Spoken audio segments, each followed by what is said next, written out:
नहर के इर्द गिर्द काफी चहलकदमी है। सड़क से गुजरने वाले राहगीरों की रफ्तार थम गई है। नजरें नहर की तरफ गड़ी हुई हैं। हाथ में डंडा लिए कुछ लोग नहर में तलाशी ले रहे हैं।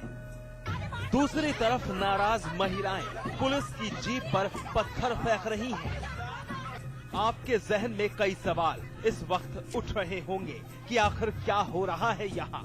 तो चलिए मामले को तफसील से बयां किया जाए। उससे पहले इस तस्वीर पर मुख्तसर एक नजर डाल लीजिए। 55 वर्षीय उर्मिला की तस्वीर, लेकिन आज उर्मिला महज तस्वीर का हिस्सा भर है। जी हाँ, हत्या की गई है उर्मिला की। गला घोंटकर मौत के घाट उतारा गया है और कत्ल करके इसी नहर में बहा दिया गया। कातिल की निशानदेही पर लाश को तलाशा जा रहा है। कातिल का जिक्र सुन आपके होश फाख्ता हो जाएंगे। पुलिस गिरफ्त में खड़े जिस शख्स को आप देख रहे हैं वो उर्मिला का बेटा प्रमोद है, लेकिन अपनी ही मां का कातिल। सुनिए जरा। मतलब पानी ज्यादा उतर चुका था। किस तरह की समस्या थी? घर परिवार में जैसे कि माँ हमारा कहना ना मानना, दूसरे के बहकाए माँ के हमें कुछ भी कह देना और हमें हर किसी पे पिटवा देना। मोटरसाइकिल चलाया था। क्या कह के लाए थे? कि डॉक्टर को दिखा के लाऊंगा। फिर यहाँ पे आके क्या किया? बस मैंने जो मेरे दिमाग में थी मैंने सब कर दिया। क्या थी आपका? गला दबा कर। कैसे दबा? ऐसे पकड़ कर गला। किस टाइम लाए थे अपनी माँ को तुम? रात 12 बजे। रिश्तों के ताने बाने की बखियां उधेड़ती ये वारदात मुजफ्फरनगर के थाना मंसूरपुर गांव जीवना की है। उर्मिला के पति की मौत के बाद घर की जिम्मेदारी उर्मिला पर ही थी। पति के गुजरने के बाद बेटे प्रमोद की परवरिश बड़े मुश्किलों से होती थी। उर्मिला ने अपने बेटे प्रमोद की देखभाल की, कभी किसी चीज की कोई कमी नहीं होने दी। अपना पेट काटकर लाडले का पेट भरती, इसी उम्मीद के साथ कि एक दिन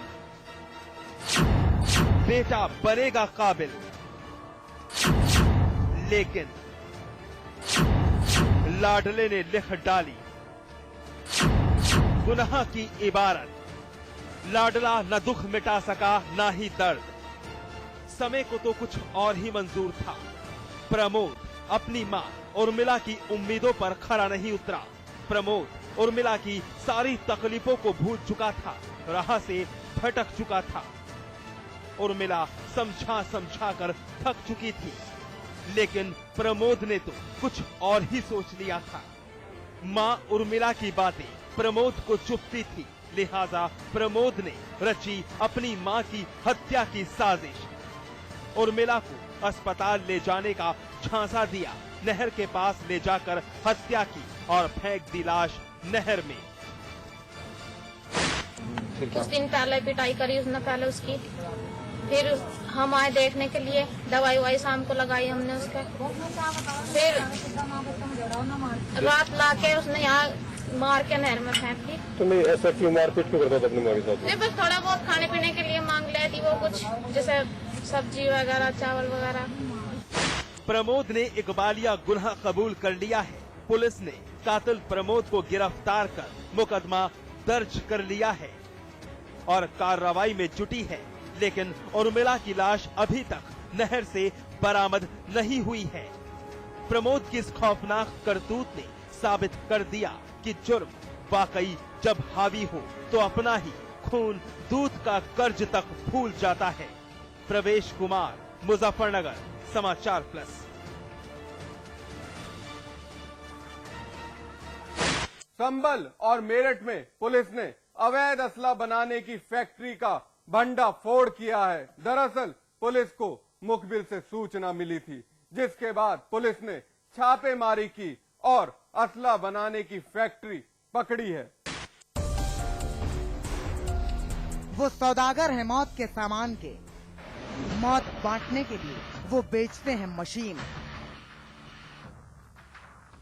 वो मशीन जिसके इस्तेमाल से जिंदा इंसान की सांसें थम जाती हैं, धड़कनें रुक जाती हैं। लेकिन इस बार उस मौत की मशीन जहां बनती है वहां पड़ गई संभल पुलिस की नजर। मौत के सौदागरों का ये सामान देख लीजिए, देसी कट्टों की रंगोली बनाई गई है। कारतूस और कट्टे की कलात्मक तस्वीर, तस्वीर में लिखा है 15/3। इस 15/3 का अर्थ है 15 मार्च। संभल के पुलिस के जवानों ने पर्दाफाश किया है इस बारूद की फैक्ट्री का। अगर आपकी गणित कमजोर है तो कतारों में रखे कट्टे आप गिन नहीं पाएंगे। पूरे 1000 अर्धनिर्मित कट्टे हैं। 105 बने बनाए तैयार कट्टे हैं। अनगिनत जिंदा कारतूस हैं, जिनसे किसी भी वक्त अपराध को अंजाम दिया जा सके। धनुषजी और फैक्ट्री से ये 2 चलाने वाले फैक्ट्री को अरेस्ट हुए और भारी मात्रा में बने अधबने तमंचे और सारी फैक्ट्री के औजार बरामद हुए, जिसमें 74 तमंचे बने हुए, 50 के आसपास अधबने तमंचे और लगभग 50 से ऊपर तमंचों के पार्ट्स बने हुए और 40-50 तमंचों के लिए लोहे इत्यादि के सामान। मतलब ये पूरा स्प्रिंग से लेकर के और ट्रिगर तक खुद ही बनाते थे। जराइम के जागीरदारों की दुनिया इन्हीं कट्टों से गुलजार है। कम कीमत पर कट्टों के खरीदार भी आसानी से मिल जाते हैं, लिहाजा अपराधों को खाद पानी बराबर मिलता रहता है। संभल जिले में हयात नगर थाना के सराय सरीन इलाके के घर में ये असलहे बनाए जाते थे। पुलिस को सूचना मिली तो रेड डाली गई और फिर पुलिस को जो मिला उसने रोंगटे खड़े कर दिए। इतनी बड़ी तादाद में असलहों के मिलने से पुलिस की पेशानी पर चिंता की लकीरें खिंच गई। बहरहाल अवैध असलहों का पूरा जखीरा बरामद हुआ है। एक आदमी को पुलिस ने गिरफ्तार भी किया है, उससे पूछताछ भी हो रही है। कब से कर रहे थे काम आप? एक सवा साल। एक तमंचे को बनाने में कितना टाइम लगा? 2 दिन लगा। कितना खर्चा आ जाता था? 4-5 और कितने का बिक जाता था? 15-16 रुपये। कितने समय से चल रहा था सब काम?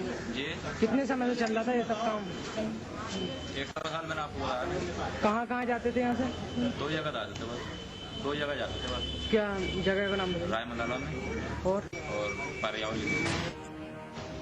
अवैध असलहों का जखीरा सिर्फ संभल से ही नहीं बल्कि मेरठ से भी बरामद हुआ है। मेरठ के थाना सरधना पुलिस ने हथियारों की फैक्ट्री का पर्दाफाश किया है। भारी तादाद में यहाँ भी अवैध हथियार बरामद किए गए हैं। 2 लोग यहाँ भी गिरफ्तार किए गए हैं। मेरठ और संभल पुलिस ने पकड़े गए आरोपियों से पूछताछ शुरू कर दी है और बाकी आरोपियों की तलाश में लग गई है।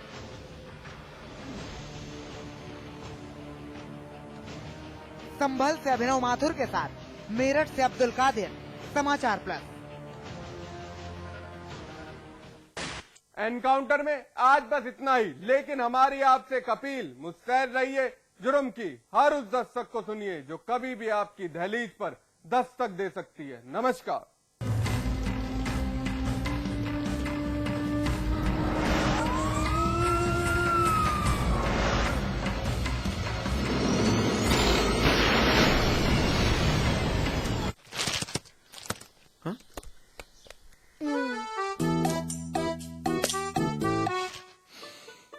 सौंफ, इलायची, खजूर, मिश्री, वाह, सब एक से बढ़कर एक है। मगर कोई अपना बड़प्पन नहीं जताता, है ना? रहो हमेशा पास पास। मैं चाहूंगा कि जब जब भी मेरा जन्म हो, वृंदावन की इसी पावन भूमि में हो।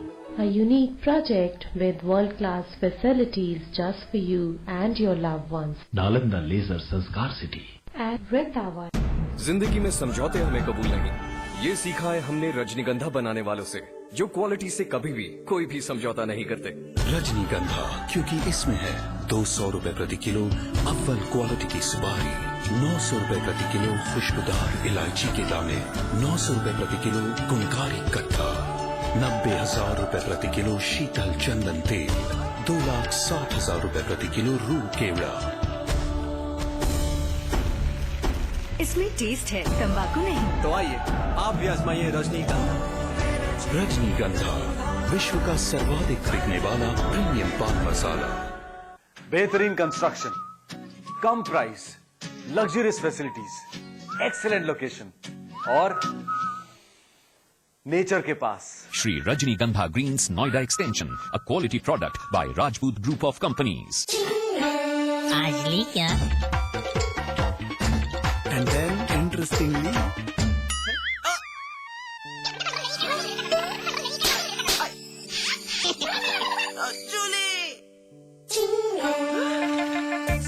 Refreshing mini gum. आज ली क्या? स्वाद बड़ी चीज है, स्वाद से बढ़कर कुछ नहीं। तुलसी सादा पान मसाला। क्या आपका शहर न्यूज चैनलों की भीड़ में कहीं खो गया है? क्या आपका शहर अखबार के चंद पन्नों तक सिमट गया है? क्या आपके शहर से मीडिया का ध्यान हट गया है? अगर इन सवालों का जवाब हाँ है, तो हम आपके लिए लेकर आए हैं आपका शहर, आपकी खबर, रोजाना सुबह 8 बजे और रात 10 बजे सिर्फ समाचार प्लस पर। इसमें टेस्ट है, तंबाकू नहीं। आप भी आजमाइए रजनीगंधा। रजनीगंधा। आज ली क्या? इंटरेस्टिंगली,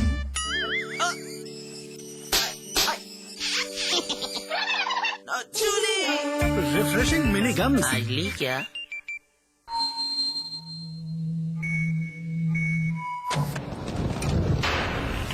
पत्रकारिता के हर फन का उस्ताद, जो खबरों में भर देता है फौलाद, सच की वकालत करने वाला एक नौजवान, जो बंद कर देता है हर झूठ की जुबान। लोग कहते हैं जिसे बेबस और मासूमों की आवाज, जिसकी एंकरिंग का है अपना एक अलग अंदाज। देखिए अतुल अग्रवाल को सिर्फ समाचार प्लस पर। खबर वही जो हमने कही। आम लोगों को मिली महंगाई से मामूली राहत। पेट्रोल 2 रुपए सस्ता, डीजल की कीमतों में फिलहाल कोई बदलाव नहीं। पाकिस्तान के खिलाफ संसद में सर्वसम्मति से निंदा प्रस्ताव पास। विपक्ष ने की पाकिस्तान के साथ सभी रिश्ते खत्म करने की मांग। 1 साल पूरा होने पर अखिलेश यादव ने अपनी सरकार की थपथपाई पीठ। विपक्ष ने गिनाई सरकार की कमियां।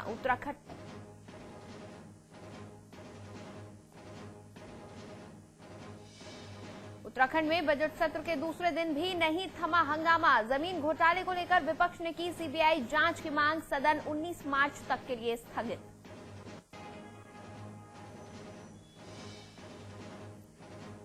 एक दिन के दौरे पर अमेठी पहुंचे कांग्रेस उपाध्यक्ष राहुल गांधी। 300 करोड़ की लागत से बनने वाली सड़कों का किया शिलान्यास।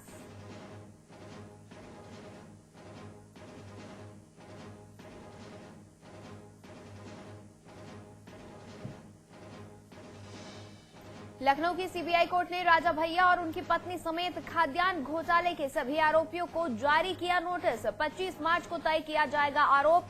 सभी आरोपियों को कोर्ट में होना होगा पेश।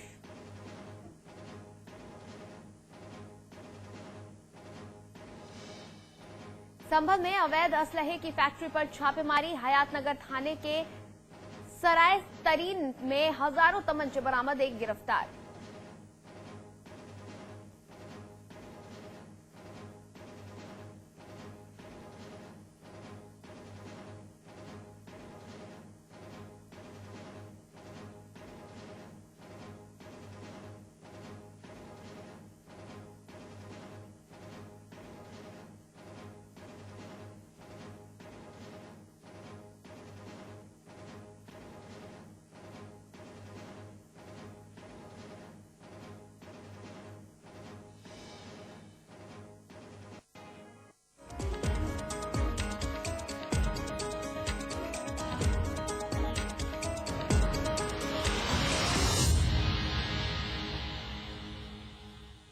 केंद्रीय गृह मंत्रालय ने भारत के सभी हवाई अड्डों पर अलर्ट जारी कर दिया है ताकि भारत में इटली के राजदूत देश छोड़कर ना जा सके।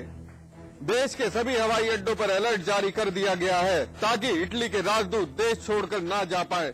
सर्वोच्च न्यायालय ने केरल तट से लगे अरब सागर में 2 भारतीय मछुआरों की हत्या के आरोपी इतावली नौसैनिकों को मुकदमे की सुनवाई के लिए दोबारा यहां भेजने से इटली के इनकार के बाद राजदूत को अनुमति